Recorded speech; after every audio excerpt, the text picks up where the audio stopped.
জামাল, আপনার শ্বশুর বাড়িতে ইউরো নাকি এবার? Hopefully that's what আমি মানে আমি already বলে দিছি that Euro I have to experience Euro কারণ এটা তো আমার শ্বশুর বাসায়, সো ওইখানে থাকতে হবে।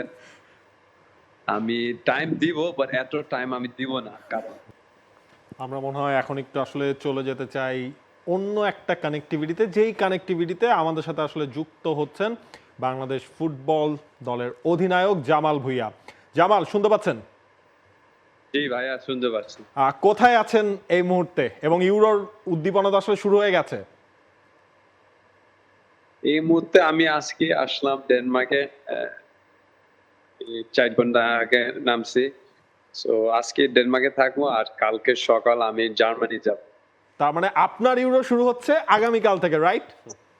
Yes, from tomorrow, I think it's gonna start. আর কালকে তো I think ডেনমার্কে খেলা 16 তারিখ। চলছে প্রেডিকশন গেম নগদ অ্যাপে। প্রেডিকশন করে জিতুন জিক্সার বাই টিভি, স্মার্টফোন সহ আরো অনেক পুরস্কার। সো খুবই স্বাভাবিক। আপনি একটু ফ্লাইটে যেহেতু ট্রাভেল করেছেন, টাইম টেবিল হিসাব থাকার কথা না। জামাল, আপনার শ্বশুর বাড়িতে ইউরো নাকি এবার?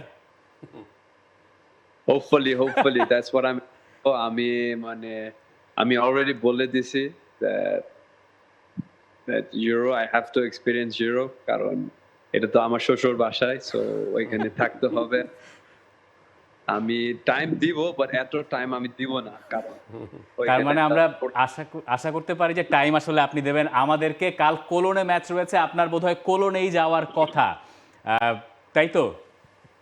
জি, কালকে সকাল আমি কোলনে যাব। So of course if I can go to the stadium it will be perfect for me. Jamal, আপনার কাছে একেবারে আজকের ম্যাচ নিয়ে একটা প্রশ্ন। আপনার কাছে কি কি কারণে মনে হয় জার্মানি আজকের ম্যাচটা সহজেই জিতে যাবে?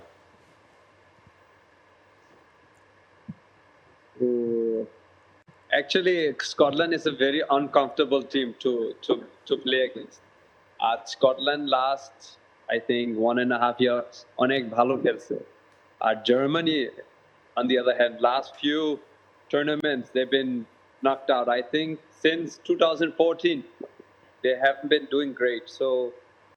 So I have in my mind that a bosser it's gonna be Germany. Also because of Toni Kroos, this is his last tournament. So of course, like Messi, সবাই মেসির জন্য খেলছে ওয়ার্ল্ড কাপের সময়। তো আমি মনে করতেছি এই ইউরোসে সবাই টনি ক্রুসের জন্য খেলবে। অসংখ্য ধন্যবাদ জামাল ভাই আমাদের সাথে যোগ দেওয়ার জন্য। কালকে থেকে হয়তো বা আপনার কাছ থেকে আরো লাইভলি জিনিস আমরা আপডেটগুলোও পাবো, আপনার জার্মানির সেই এক্সপিরিয়েন্সগুলোও শুনবো। অনেক ধন্যবাদ জামাল ভাইয়া। সাউল ভাই, আপনার কাছে আসছি যে স্কটল্যান্ড, তারা আসলে ব্যাক টু ব্যাক দুটা ইউরো তারা কখনোই খেলে নাই। এর মধ্যে যেই জিনিসটা যে নাসিফ ইসলাম তিনিও খানিকক্ষণ আগে বলছেন, এই দলটা কিন্তু দুর্দান্ত ফর্মে ছিল কোয়ালিফায়ার রাউন্ডে। একটা মাত্র ম্যাচ তারা আসলে হেরেছিল স্পেনের এগেনস্টে। তবে সেই হারটার পরেই এই দলটা আসলে বলতে গেলে এখন পারফরমেন্স ডাউন। হ্যাঁ, মেন হচ্ছে যে আসলে আমি বলবো যে স্টিভ ক্লার্ক এটার দায়িত্ব নেওয়ার পরেই 5 বছর মতো হয়েছে। তো স্টিভ ক্লার্ক কিন্তু একসময় মরিনিওর সাথে অ্যাসিস্ট্যান্ট ছিল, কেনি ডাগলিশের সাথেও কাজ করেছে। তো ও যেটা করেছে যে আসলে আমার মনে হচ্ছে যে সহজে যেন আমাদের কেউ হারাতে না পারে ওই ধরনের একটা ফর্মুলা তার আছে। তো এই জন্য সে অলওয়েজ কিন্তু মানে শিফট করতে পারে যে প্লেয়ারদের কোথায় কাকে খেলাবো। বিশেষ করে আমি বলবো যে কোয়ালিফায়ার্সে তো ম্যাকটমিনাই বোধহয় 7টা গোল করেছেন, এটা অনেক স্ট্রাইকারদের মোটামুটি কাছাকাছি।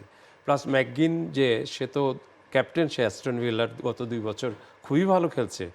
তো আমি বলবো যে রবার্টসন অবশ্যই আছে, রবার্টসনের কথাও বলতে হবে। লিভারপুলের যেটা করেছে লিভারপুলের পরে ওই জিনিসটাও করবে।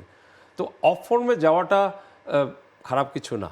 আমার মনে হয় যে টুর্নামেন্টের সময় যদি ফর্মটা ফিরে পায় তাহলে এটা হচ্ছে বড় ইয়ে। এবং আমার মনে হয় না যে এই ম্যাচটা খুব ইজি হবে জার্মানির জন্য। তারা অনেক যতটা পারে ডিফিকাল্ট করবে। বাট যেটা নাসিফ দেখালো যে মেইন হচ্ছে যে ওই ব্লক তারা তৈরি যদি করেও, মিড ব্লক বা মিড লো ব্লক যদি করেও, দেন বল পাইলে যে কি করবে ওরা ওই ধরনের। আমরা জানি যে ওই ম্যাকটমিনে তো সারাক্ষণ দৌড়ায়। হ্যাঁ, ও ম্যান ইউতে যা পারফর্ম করেছে রিসেন্টলি খুবই ভালো, মানে দেখার মতো। তো ওই জিনিসগুলি কতটুকু কাজ করবে জার্মানির সাথে সেটা হবে বড় ব্যাপার। For more updates, subscribe to our YouTube channel and click on the bell icon. Follow us on Facebook and Instagram. Download T-Sports app to enjoy exciting games and highlights. Visit tsports.com.